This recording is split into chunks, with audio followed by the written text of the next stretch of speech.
Hi, and welcome to the 7th episode of the Knitting With Ewe podcast. I'm Frida, and I'll be your host. So, as usual, it's been a while since I podcasted last, and, well, some things have happened, and some things are just as usual. I have been celebrating Easter with my family. We are not Christian, we are atheists, all of us, so we are not really celebrating a religious Christmas, but we try to get together and sometimes we paint some eggs and we eat some Easter meals, so it's kind of a lot of eggs, and we exchange eggs filled with candy, and we don't have those small plastic eggs that I know are popular in at least America. I don't know if UK has them too, but we don't have them here. We have paper eggs that are kind of large, usually like this, like an ostrich egg, and they are made of paper and they have pictures usually of hens and chickens and Easter themed pictures on them. And then we fill them with candies and sometimes small toys, and I know that it's different in different families, but in my family we have always hidden them inside. And now when everyone is adult, my nephew wasn't with us, he was with some friends. He wanted to try to have an Easter with some other people, so then he could have that. And so there was just adults at our holiday, so we didn't hide the eggs. It felt a bit silly to have my father run around the apartment and try to find his egg, so we just put them on the table on a plate, so it looked kind of pretty, and everyone could pick their egg after we had eaten dinner and eat some candy and have some small talk. I also turned 29 on the 4th of April, so that was Easter Eve.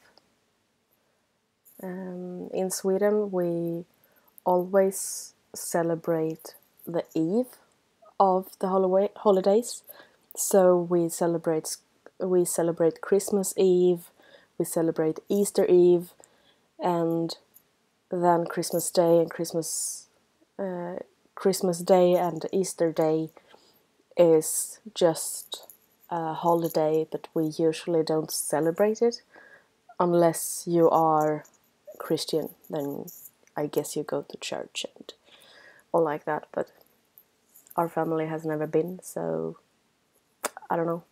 I like churches. I think they are really pretty, and I like the atmosphere in there, that it's really calm and relaxing and soothing in there, but I'm not religious at all, so I just like churches.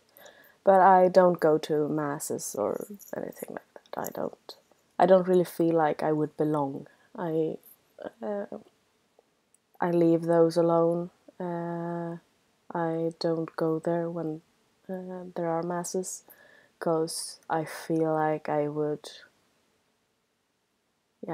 it wouldn't feel right to, I would feel like an imposter. So I'd rather go to church when it's empty and just stroll around and look at pretty paintings and all like that. But I'm let's begin this podcast by talking about random stuff, cause that's me. And if you have been watching this podcast for a while, you probably know that that's me. But yeah, we celebrated my birthday, we celebrated Easter, and I got to meet my father, and that's always nice. He lives a couple of hours away by car, so we don't see each other very often, but sometimes, and it's always nice to see him. He really means a lot to me, so yeah. And as usual, he told us lots of stories of how, lots of stories from the small village where I grew up, because my family has been living in the same village for several hundreds of years. So that's kind of amazing. He has done a lot of research, of our ancestors. So yeah, it's really nice to hear the stories of how my ancestors moved into the village, and other stories from the village that my father heard when he grew up, and learn about people who lived there before but has gone since then. And yeah, it's always interesting. I guess I didn't really appreciate it when I was a kid as much as I wish today that I would. Because if I had really paid attention then, I would probably know the most of these stories. But today, even if I try to listen, it's kind of hard to remember them, even though I am interested. But I guess that's because my brain isn't really working properly these days, as you can tell. That's depression for ya. Yay! Anyway, since last time, I have done some knitting. I don't know if it's a lot, but some knitting. So the first thing I have finished is a sock head hat. So last time I showed you this yarn, I was making fingerless mitts with them. Yeah, that didn't work out. I don't know, I just didn't like the way they looked in this yarn. I have found this yarn to be really hard to find the perfect project for. This is Collinette Jitterbug. I don't know what colorway it is, so I had to sneeze, so there was a break. I have had this yarn for a really long time, so I have no idea what colorway it is. But this is the sockhead hat that I cast on. I think I cast on like 30 extra stitches or something like that. So as you can see, it is really large, and that was the way I wanted it, because first of all, I have a really large head. I think the circumference is like 23 inches. That's huge! I really have a huge head, and my hair is kind of thick, so it doesn't really help. But I wanted the hat to fit loosely, because since my head is so big, when a hat sits really tight, it kind of makes my head look even bigger, and the hat looks too small and like it's almost ready to shoot off. So I like my hats really loose and baggy, and that way they don't ruin my hair, because I'm vain like that. But this is how it looks. It fits really loosely, and I can't do left and right because, as you may tell, I am recording on my computer again because I was lazy and couldn't be bothered to pick up my video camera. Sorry, at least I have the lights. So, yeah, as you can tell, big slouchy hat, and it fits really loosely, but it's tight enough to not fall off my head. But if I take it off, yes, I get some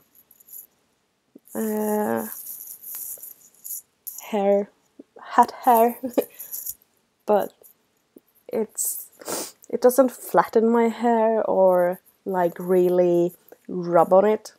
So yeah, I just poof it up again and I'm ready to go. And since this gets wrong with left and right, I can hardly even fix my hair. Good for you, because I'm usually picking my hair way too much.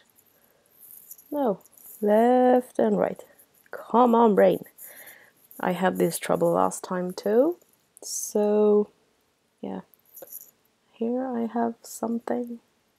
You just love to see me try to fix my hair, don't you? I guess that's why you are here, really, isn't it? I guess it looks okay. So, that's our extra large sock head hat for you. I made the ribbing a bit shorter, and I don't think I made the hat as long as it is in the pattern either. I just winged it, tried it a bit, and thought, yeah, now it's ready to cast off. So I did, or begin the decreases rather. And the second finished object is my peacock's tail shawl. So this is covered in dog hair still, or again maybe I should say, because I did pick most of the dog hairs out, and then somehow my dog found it again and slept on it. I don't know what's in this yarn. It's loop hand spun, but she really loves to sleep on it. And I still had some yarn left when I cast this off, but I just couldn't see me using a shawl that was any bigger than this. This is already way longer than my own wingspan. I believe, look, here it's an edge just hanging there, and here's another. I believe it's 2.5 meters. Oh, I'm sorry if that was rubbing on the mic. I believe this is about 2.5 meters wide, and I'm not sure how much that is, but I can check that out a bit. 250 centimeters divided by 2.54, so that's 98 inches, something like that. I'm not sure if it was fully 2.5 meters, but somewhere around there. So more than 90 inches wide. That's kind of a lot.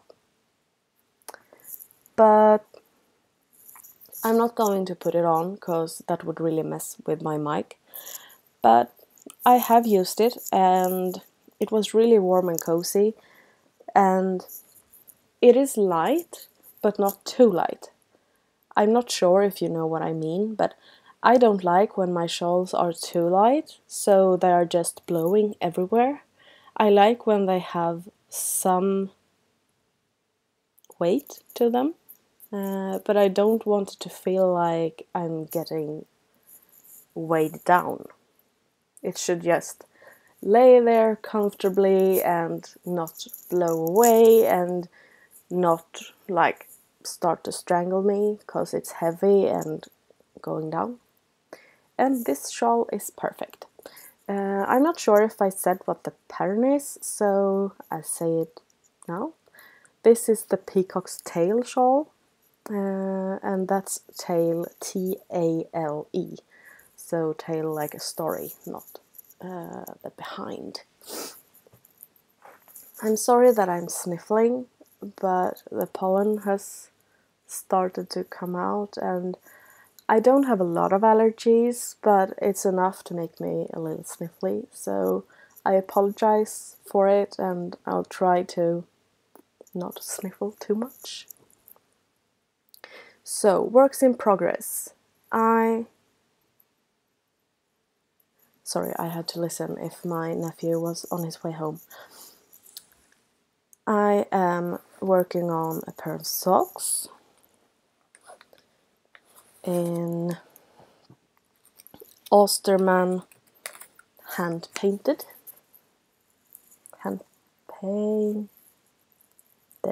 Oh, left and right.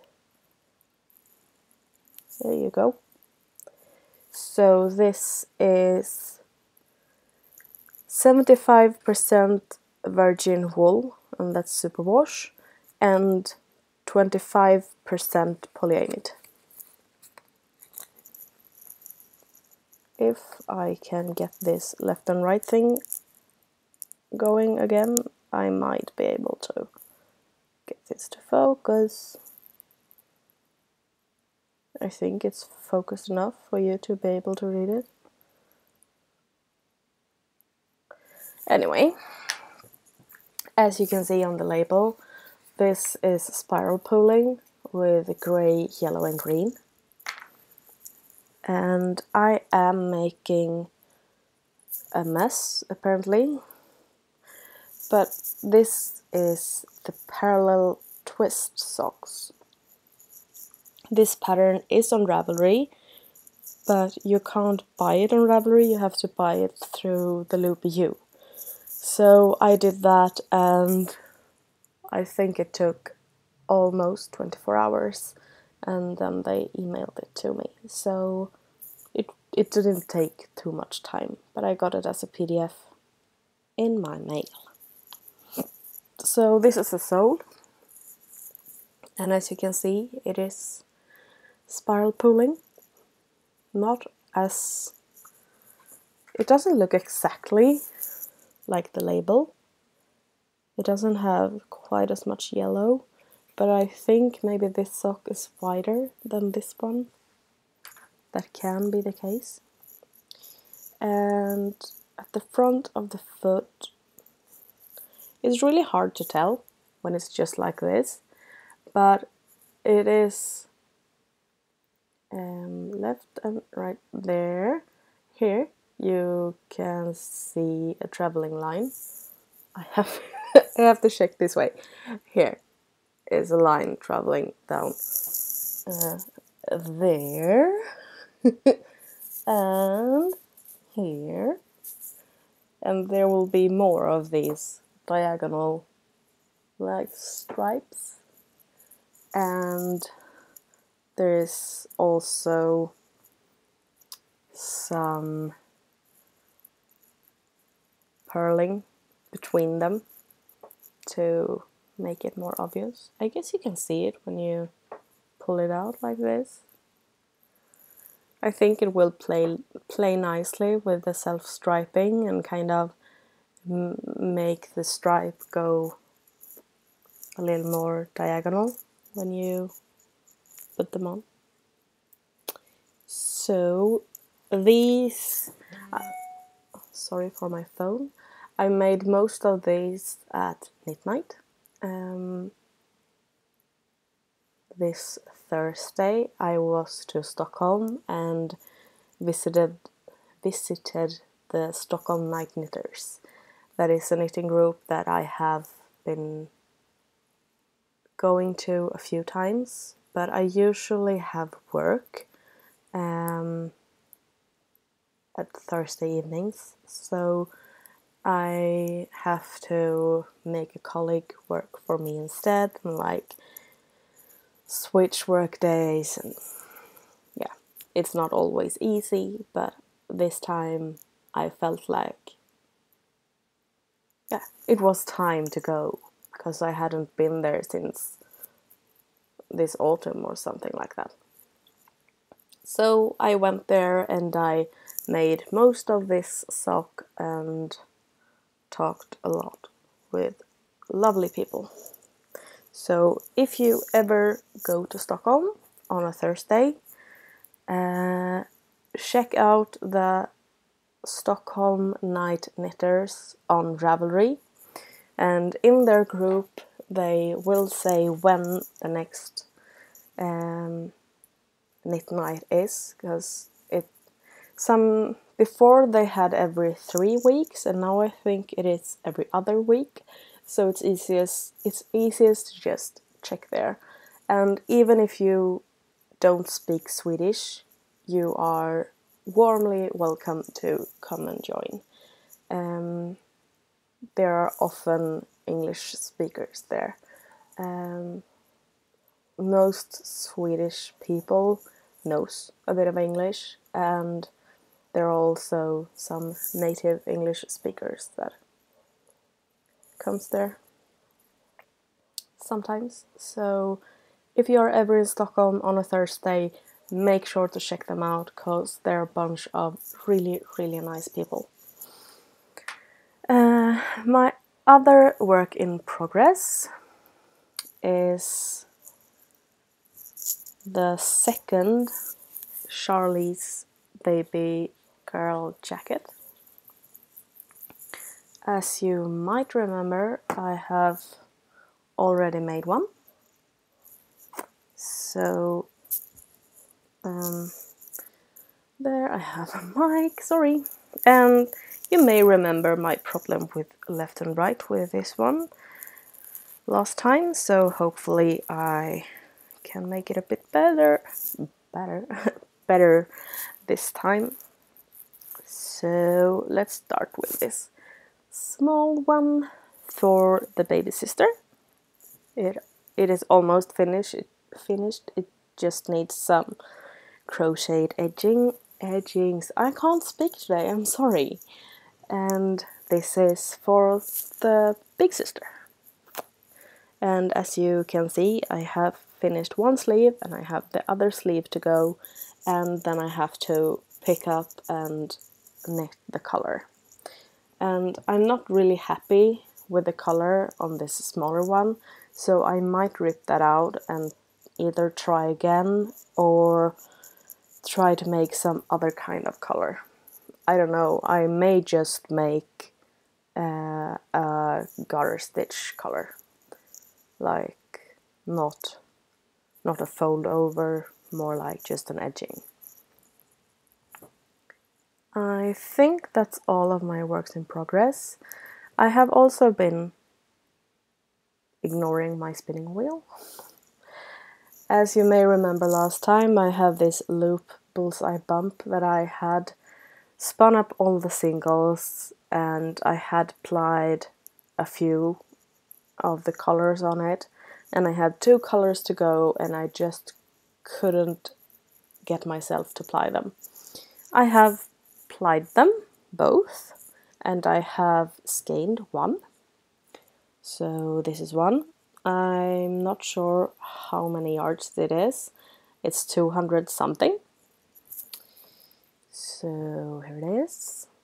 It's quite uneven, but I like it. And the other one is still on the bobbin. I haven't wound it off yet, but as you can see, it has some sparkles. It is more turquoise in real life than I see it on the camera here. So if it looks really blue, that's wrong. It should be turquoise. It is the same, almost the same color as my bobbin. and this bobbin is from Acreworks that makes these amazing 3D printed bobbins where you can see what you are spinning. And since this is just one color on the bobbin, it doesn't look very fancy. But if you are spinning something like a gradient or different colors, it looks really nice when you look here and see all the layers. That's spinning, and I have also done some shopping. The grey and green yarn you saw, this hand painted from Osterman, that wasn't all I bought. I also bought it in pink and grey. I bought it in purple and grey because I just can't resist pink and purple, as you may tell on my hair and my eyeshadow and my nails. And I also bought it in blue and turquoise because I love those colors too. They had it in like an orange and yellow with grey base color, and I was really tempted to buy that one too, but I thought that I had to have some kind of restrictions. But I bought even more sock yarn. You may have heard of the Arne and Carlos, or as we say in Sweden, Arne and Carlos yarns by Regia. So I bought a few of those too. And I know that many read the Forfadig and think that that is a colorway name, but it isn't. I believe that means it's a 4-ply. The color is what is here below Farbe. I read German in school, but I don't remember much of it, so don't trust my way of pronouncing the words. No, I have no idea, but I know that this word means color. So it has just this super sexy colorway number, which is 03653.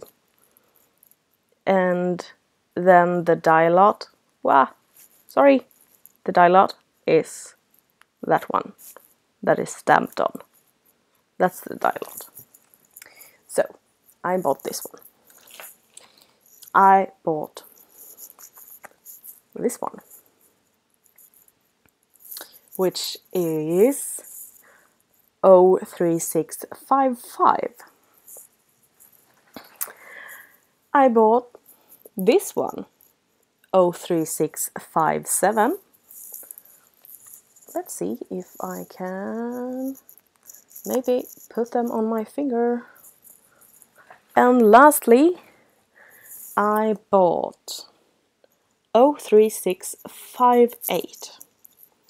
So this is blues and greens and some whites. And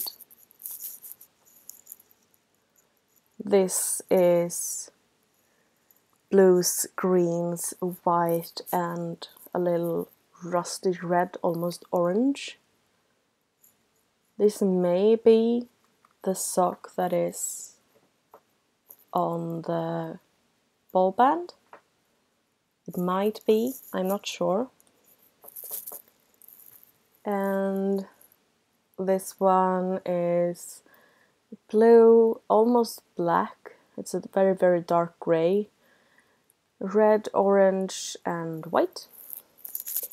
And this one is my favorite, as you may know or have guessed.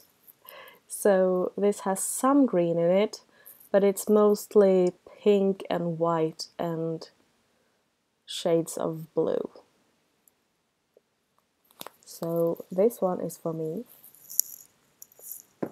These three are actually a gift for someone.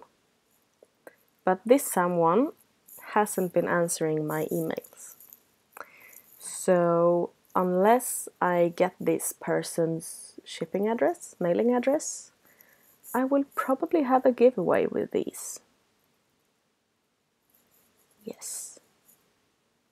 So I will give this person a few more weeks to answer, and if I still haven't heard something, let's say in May, if I still haven't heard something from this person in May, there will be a giveaway with these 3 yarns. And I think I, in that case, will have 3 different winners who will get 1 skein each. And 1 skein is 100 grams and 460 yards. That's 420 meters. So 1 skein should be enough for 2 socks. If you're not making them like thigh high or something.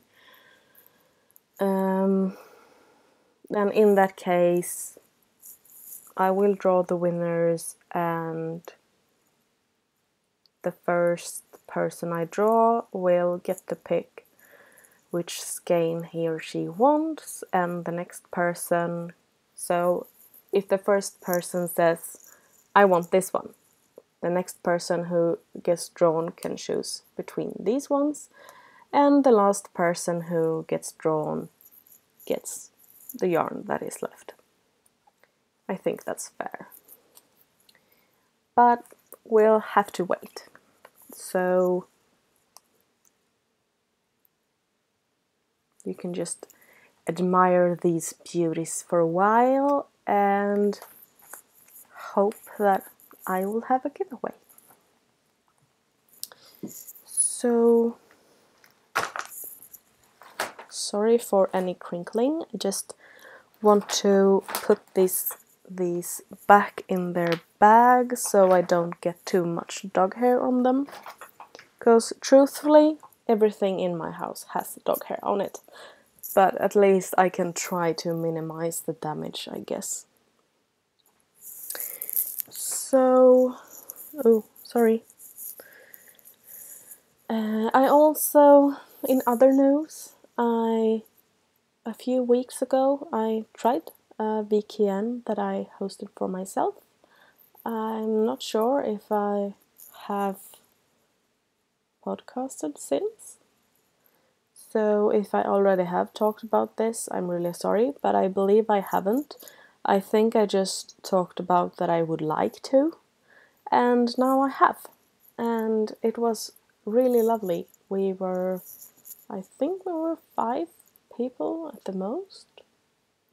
Maybe 6 even. I'm not sure. But it was really lovely people, and we had a really nice time. So I'm thinking of doing it. I can't make it on a schedule because I never know when I will have some time off, and yeah, I just can't make any promises. But I think I will make some VKMs, and that is virtual knit nights for those who doesn't know. You get together through Google Hangout, and what you need to have is preferably some headphones with a mic and something with a camera on it. It can be your like iPad. It can be your phone if you have a smartphone. You can download the Google Hangout app, and that's free. You need a Google account, and yeah, if you don't have a mic and you are using just your built-in mics and speaker at the same time, it can give echoes, and like when the sound travels around, it gets really this very high-pitched squeeing noise. And yeah, it doesn't have to be like that, but it can be, and it hurts everyone who's in it, because everyone gets it in their ears. So I guess it is preferred if you have a headset, but you don't have to. You can try it anyway, and if you just have some headphones and not a microphone, you can use your headphone and use the built-in microphone on your laptop or iPad or whatever you have. So it is always possible to work around, and you can speak as much or as little as you want to. If you don't feel comfortable with speaking, or if you can't speak for one reason or another, maybe someone is sleeping near you or whatever, please say so in the chat, or tell me or something, so I know, so I don't jump on you and say, "Hi, what are you knitting on? Who are you? Where do you live?" Because yeah, it can get awkward, I guess. So just let me know and I will leave you be, and you can just join us in the background and just be there and sit and knit with us, or crochet or spin or whatever you want to. And even if you don't have some craft like that, you can just join us and sit and listen too. We are some very open-minded people, and yeah, as long as you aren't nude or do any other crazy stuff like that, you are warm welcome to join us and speak as much or as little as you want to. And in case or when I will host another VKN, I will talk about it on my Instagram and on my Ravelry page or group, which is Knitting With Ewe podcast. So just search for Knitting With Ewe podcast on Ravelry, join the group, and make sure to check the board regularly to know when I host a VKN. If you are interested, you can also make sure to keep an eye out on my Instagram. I will try to give a heads up at least a few days before, so you have some time to prepare. But I guess that it sometimes will be just a more impromptu thing too, like, "Hey, I'm thinking of having a VKN in a few hours, who's joining? Yay, you can come, great."